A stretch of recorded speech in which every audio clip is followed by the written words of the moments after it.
Attack on Titan एक ऐसा anime जिसमें हर फ्रेम, हर डायलॉग, हर साइलेंस के पीछे छुपी है एक कहानी, एक राज। और आज हम खोलने वाले हैं सीजन 1 के वो छुपे हुए सीक्रेट जो शायद ही तुमने नोटिस किया होंगे।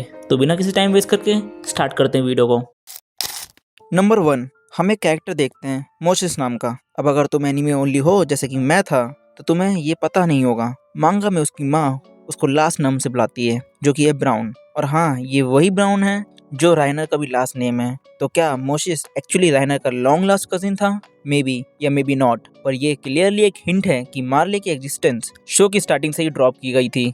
नंबर 2, अगर तुमने फर्स्ट टाइटल कार्ड ध्यान से देखा होगा तो तुम्हें दिखेगा मार्ले, ओशियन और पैराडाइज की वॉल। और मेरी थ्योरी, जो शिप उस सीन में दिख रही है वो सेम शिप हो सकती है जिसमें राइनर, बेथोल्ट, एनी और मार्शल पैराडाइज से फर्स्ट टाइम आए थे। नंबर 3, एरिन एक ड्रीम सीक्वेंस में हमको एक मूवमेंट दिखाया जाता है जहाँ पे कोनी, साशा, जीन, आर्मिन, लीवाई और मिकासा एक जंगल में डेड पड़े होते हैं। ये सीक्वेंस एक्चुअली ओजी एंडिंग थी जब इसियामा ने मांगा लिखना स्टार्ट किया था 9 सितंबर 2009 को। नंबर 4, जब हम आर्मिन को पहली बार मिलते हैं तो कुछ लोग उसे बुली कर रहे होते हैं, बट उनका क्या हुआ? वो लोग तो शो में डिसअपियर ही हो गए। तो इसियामा ने खुद कहा है उनको बुली से नफरत थी तो इसलिए उनको अर्ली ऑफ स्क्रीन मार दिया गया। और प्रूफ, जब कोलोसल टाइटन ने वॉल तोड़ी थी तो एक बड़ा सा पत्थर उन बुली पे गिर जाता है और क्या खेल खत्म। नंबर 5, इस एपिसोड में एरिन की माँ मर जाती है। वो एरिन और मिकासा को भागने के लिए बोलती है। वो प्रिटेंड करती है कि उसके पैर क्रश हो चुके हैं ताकि एरिन उसे बचाने की जिद ना करे। लेटर ऑन जब हैनिस डायना की टाइटन को मारने में फेल होता है और गिरशा की वाइफ को ऊपर उठाती है, वो क्लियरली दिख रहा होता है कि वो अपने पैर मूव कर सकती है। वो शायद बच भी सकती थी अगर हैनिस उन्हें लिफ्ट करने की मदद करता। नंबर 6, एपिसोड 2 में जब एरिन, मिकासा और आर्मिन सिंगासिना के बाकी लोगों के साथ वॉलरोज की तरफ इवैक्यूएट हो रहे थे, अगर तुमने ध्यान दिया होगा तो एक मूवमेंट में एनी भी क्राउड में नजर आती है, बस एक ब्लिंक और मिस टाइप डिटेल। और इसी एपिसोड में जब फेमाइन का इशू सॉल्व करने के लिए लोगों को डेथ मिशन पे भेजा जा रहा था तो राइनर और बेथोल्ट भी उस क्राउड में प्रेजेंट होते हैं, मतलब they are watching everything from the inside. Number 7, training arc में काफी कुछ छुपा हुआ है। जब एरिन के ओडीएम ट्रेनिंग फेल होता है, उस रात सब डिनर कर रहे होते हैं तो एरिन के हेड पे एक बैंडेज होता है, बट जूम करोगे तो दिखेगा उसके हेड से स्टीम निकल रही होती है। ये अर्ली हिंट था उसकी टाइटन पावर यूज करने का। नंबर 8, एक और डिटेल ट्रेनिंग आर्क से, जब एरिन आर्मर टाइटन की बात कर रहा होता है तो कैमरा सीधा राइनर पे शिफ्ट होता है। ये फोरशैडोइंग था कि ये दोनों सच में टाइटन हैं। नंबर 9, कोलोसल टाइटन जब सेकंड टाइम वॉल तोड़ता है, ट्रस्ट डिस्ट्रिक्ट में पूरे टाइटन घुस जाते हैं। पर तुमने क्या नोटिस किया? ये टाइटन एक्चुअली में वही एल्डियन डिस्टॉर्शनिस्ट हैं जो लेटर सीजन 3 में गिरशा की बैक स्टोरी में दिखाए जाते हैं। नंबर 10, जब एरिन ने आर्मिन को बचाया था टाइटन से, वो कहता है मैं यहाँ नहीं मर सकता, बट प्लॉट ट्विस्ट ये था एरिन लिटरली एक टाइटन के मुंह के अंदर ही मरा था। That's ultimate एरेनी। नंबर 11, और एक और डिटेल जिसको फैन मिस कर देते हैं, जब एरिन ट्रांसफॉर्म करता है फर्स्ट टाइम, आर्मिन लिटरली उसके पास ही होता है, पर वो इतना शॉक में होता है कि उसे कुछ समझ नहीं आता, इसलिए लेटर ऑन वो याद ही नहीं कर पाता कि क्या हुआ था।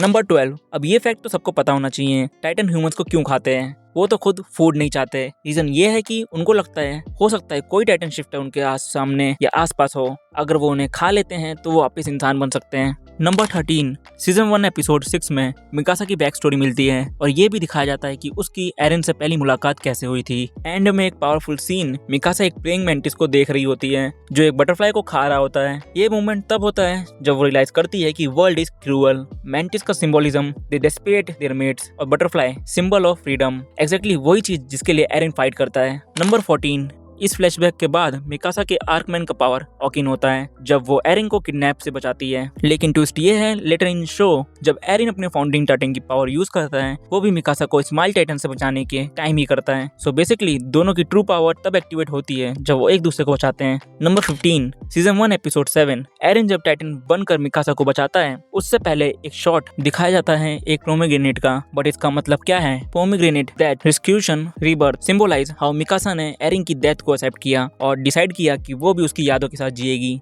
नंबर 17, पिक्सिस का इंट्रोडक्शन याद है? जो वॉल पे बैठा था ड्रिंक करते हुए, वही मूवमेंट में एक गैशियन सोल्जर उसे बोलता है one day you will die from drinking. अब एक्चुअली कॉज अल्कोहल नहीं होता, बट उसकी ड्रिंकिंग हैबिट इनडायरेक्टली उसकी मौत का रास्ता बनेगा। इसियामा ने फिर से एक हिंट छोड़ दिया। Number 18, better from trust arc में जब एरिन टाइटन फॉर्म में मिकासा को पंच करता है, उस सीन में एक बैकग्राउंड विंडो में 2 फिगर खड़े होते हैं और फैन का मानना है कि ये एरिन और जेकी हैं जो पाथ के थ्रू पास में वॉक करके आए होते हैं। फोरशैडोइंग ऑफ सीजन 4 इवेंट, वो भी पहले सीजन में। Bro, that's unbelievable. Unbelievable. Number 19 female Titan arc. और जब स्काउट मिशन पे निकलते हैं एक छोटा सा सीन आता है जिसमें जीन अपने राइट हैंड को किस करता है, बट क्यों? वही हाथ था जिसमें उसने मार्को के एशेस होल्ड किए थे फनल के टाइम। वो एक ट्राइब्यूट था, एक रिमाइंडर कि वो किसी के लिए लड़ रहा है और किसी वजह से स्काउट ज्वाइन किया है। नंबर 20 जब आर्मिन को शक होता है कि फीमेल टाइटन एरिन को ढूंढ रही होती है, वो प्लान बनाता है कि सब लोग अपने फेस हाइड करें ताकि टाइटन कंफर्म ना कर सके कौन सा एरिन है। पर जब राइनर उसके सामने आता है वो अपना हुड उतार देता है, बट क्यों? ताकि एनी समझ जाए कि वो राइनर ही है और वो उसे जानबूझ के एस्केप करने दे। Number 21 throughout the show एक फ्लावर बार बार रिपीट होता है, उसका नेम है कैंपनुला। ये फ्लावर सिंबलाइज करता है ग्रेटिट्यूड और इंटरनल लव को, और ये सीधा कनेक्ट होता है एरिन और मिकासा के रिलेशनशिप थीम के से। नंबर 22 एरिन के टाइटन फॉर्म में एक क्रीपी सा डिटेल है, उसके पास थर्ड आई ईल्ड होती है और ये आई ईल्ड नॉर्मली बर्ड में पाई जाती है। वंस अगेन एरिन का फ्रीडम प्लस बर्ड का सिंबोलिज्म कंटिन्यूअसली हमें कनेक्ट होता जा रहा था। नंबर 23 अटैक ऑन टाइटन की ओपनिंग में पूरा ईस्टर एग फैक्ट्री होते हैं। ओपनिंग 2 में एक फ्रेम आता है, हांजे के गूगल्स की लेंस टूट जाती है और later in season 3 colossal titan की ब्लास्ट में मॉबलेट हांजे को बचाता है और उसका एक आई डैमेज हो जाता है। तो ये ओपी एंडिंग में ही हिंट दे दिया गया था। नंबर 24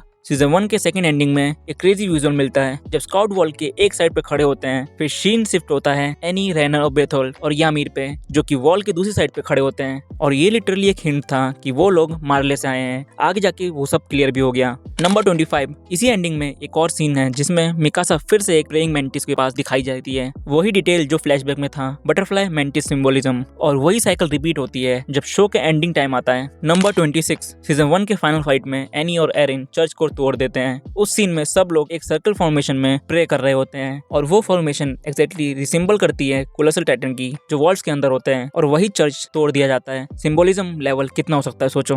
नंबर 27 फाइट के एंड में एरिन बोलता है मैं पूरा वर्ल्ड को मिटा दूंगा। तब लगा कि बस इमोशनल था, एनी के बीट्रल से फ्रस्ट्रेटेड था, बट नहीं, वो सच में सीरियस था। फोरशैडोइंग ऑफ रंबलिंग। नंबर 28 ज़ीक और एरिन जब पाथ के थ्रू पास में ट्रेवल कर रहे होते हैं, उस मूवमेंट में अगर सीजन 1 से ध्यान से देखो तो एडल्ट एरिन कुछ शॉट्स में बैकग्राउंड में छुपा मिलता है। That's mind blowing. Number 29 outstanding fan के लिए एक बैंगर फैक्ट है जो थीम प्ले होती है हांजी के डेथ के सीन में, उसका नेम है कॉल ऑफ साइलेंस और समथिंग क्लोज। वो पहली बार सुनाया गया था सीजन 1 में ही, और उसका lyrics hot wind, burning hatred, blazing sword, पूरा वाइब फ्यूचर का फोरशैडो था, और इसियामा ये तब से कुक करता आ रहा है। तो ये था हर एक hidden detail attack on Titan season 1 का। पैनिक मत करो, बाकी सीजन भी एनालाइज होंगे, एक एक फ्रेम की आग लगने वाली है। तो अगर वीडियो अच्छा लगा तो लाइक करो, और मेन बात तो भाई सब्सक्राइब करो क्योंकि नेक्स्ट पार्ट बहुत ही जल्दी आने वाला है। तब तक के लिए अरिगातो।